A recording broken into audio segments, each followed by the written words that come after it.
सूरह अहज़ाब रुकु नंबर 5।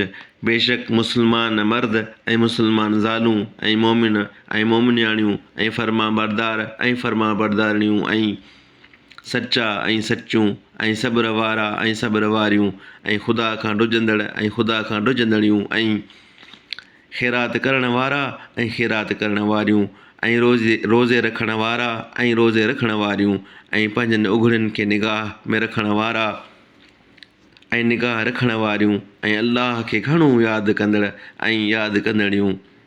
उन्हनि सभिनी लाइ अल्लाह बख़्शिश ऐं वॾो अजर तयारु कयो आहे। ऐं जॾहिं अल्लाह ऐं संदसि पैगम्बर कंहिं बाबति हुकुम करे तॾहिं कंहिं मोमिन ऐं कंहिं मोमिनाणीअ खे उन्हीअ पंहिंजे कम में को अख़्तियार हुजणु न जुगाए। ऐं जेको अल्लाह ऐं संदसि पैगम्बर जी नाफ़रमानी कंदो सो बेशक पधरीअ भुल में भुलियो। ऐं ए पैगम्बर यादि कर जॾहिं तो उन्हीअ शख़्स खे चयो थे जंहिं ते अल्लाह फज़ुल कयो आहे ऐं तो बि मथसि अहसान कयो त पंहिंजीअ ज़ाल खे पाण वटि झल ऐं तलाक न ॾे ऐं अल्लाह खां ॾुज ऐं तूं पंहिंजे दिलि में उहा ॻाल्हि लिकाईं थो जंहिंखे अल्लाह पधिरो कंदड़ आहे ऐं माण्हुनि खां ढुने थे। हालांकि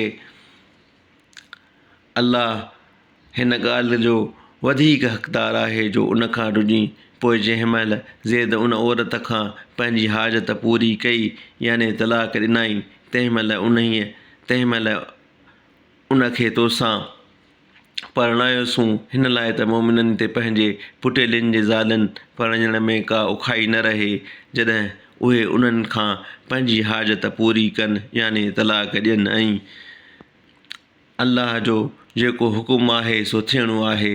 पैगम्बर ते उन्हीअ में का उखाई न आहे जेकी अल्लाह उन पैगम्बर लाइ हलाल कयो आहे। जेकी अॻु गुज़री विया तिन में बि अल्लाह जो इहो दस्तूर हो ऐं अल्लाह जो हुकुम ठहिरायल उन्हनि लाइ मुक़ररु आहे। जेके अल्लाह जा पैगाम पहुचाईंदा आहिनि ऐं खांइसि रुॼंदा आहिनि ऐं अल्लाह खां सवाइ ॿिए कंहिं खां न ॾुजंदा आहिनि ऐं अल्लाह हिसाब कंदड़ बसि आहे। मुहम्मद सल्लल्लाहु अलैहि वसल्लम अव्हांजे मर्दनि मां कंहिं हिक जो पीउ न आहे पर अल्लाह जो पैगम्बरनि खां पछाड़ीअ में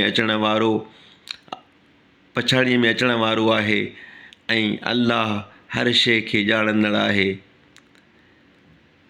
हिते ज़िक्र आहे ख़ातिमुल नबीयीन जे बाबति